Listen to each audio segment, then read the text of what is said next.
He came into town on a cold, dry wind, kicking up dust and blowing sand. The sun dimmed for a moment that day. The howling wind seemed to say, "He has the look of a dangerous man." His eyes were hot and black as ash, glaring at those whom he passed, a gun at his hip and a hidden knife. Surely he ended countless lives. Whispers rose like the hiss of snakes. It's a plan to see anyone can. He must be a dangerous man. Not a word he spoke as he came through town, his mouth twisted in a constant frown. His footsteps echoed in an empty street. The locals hide when he came around. They closed windows with a tiny creak, trying to avoid the dangerous man.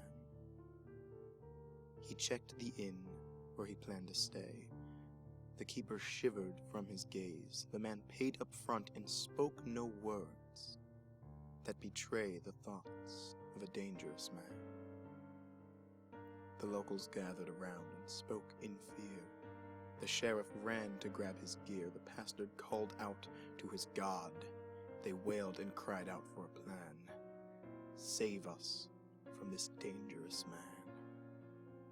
A young man named Johnny held his girl as she trembled and shook with fear. If you are a man, you'll confront him, dear, to save me from the dangerous man.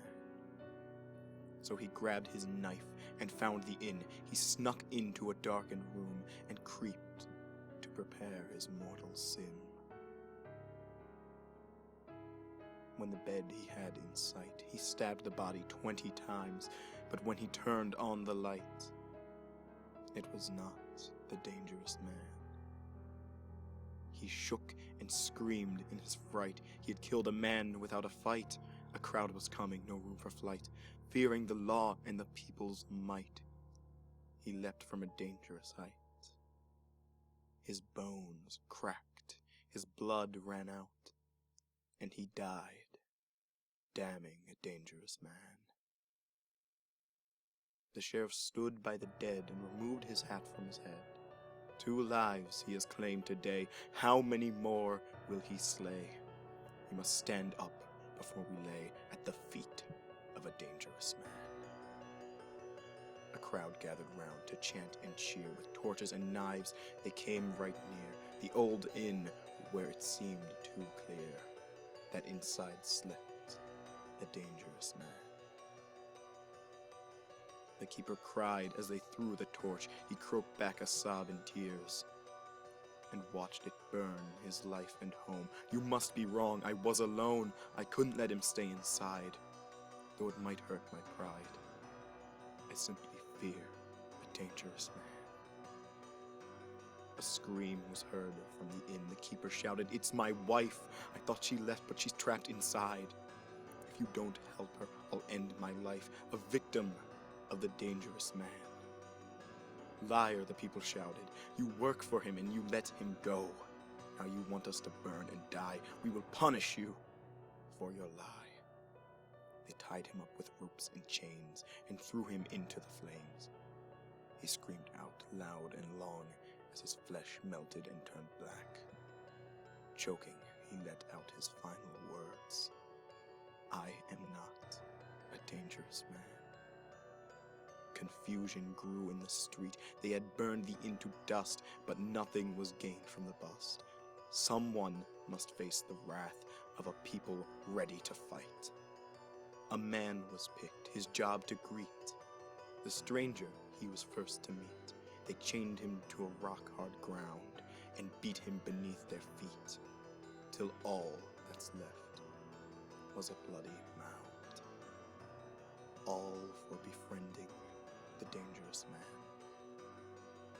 The sheriff too incurred their wrath. He had failed to halt the path that caused the pain that occurred that day.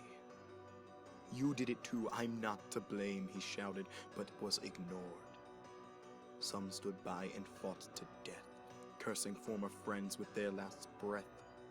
The sheriff was cut up in bits, and hour he suffered beneath their knives as he screamed and tried to fight.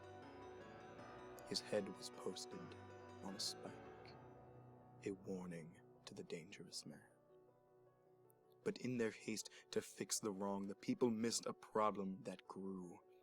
The flame spread on a wind that blew. The smoke rose and blocked the sun. All the people tried to run, but they burned and choked on smoke till they were dead, every one, without the help of the dangerous man. A stranger stood, feet in blood, which soaked right through the skin and ash. Bodies lay on the ground, mistakes that worked like a plan. He stared at what he had found with the black eyes of a dangerous man.